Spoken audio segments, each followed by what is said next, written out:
Jedeš. Takže veľmi priestranná garáž, pokiaľ tú posteľ nepotrebujeme, tak tu máme skutočne veľmi priestrannú garáž, prístupnú z obidvoch strán.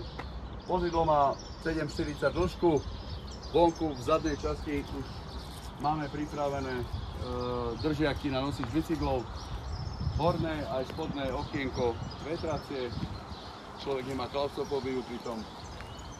Moderná zadná časť, vrátanie cúvacej kamery a cúvacích senzorov už je v štandarde. Takisto je solár na streche. A poďte ešte vám ukážem nový kokpit Fordu.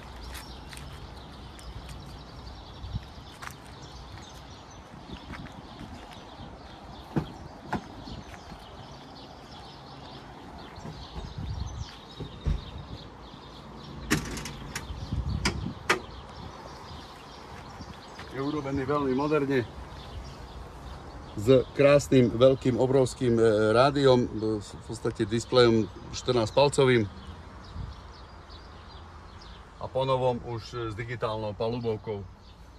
Možnosť objednať s manuálnou alebo automatickou prevodovkou.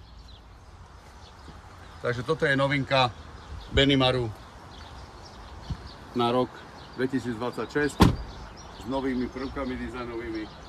Všetky ostatné detaily sa dozviete na našej stránke alebo u nás na strediskách. Radi vás uvidíme, radi vás privítame. Ďakujem.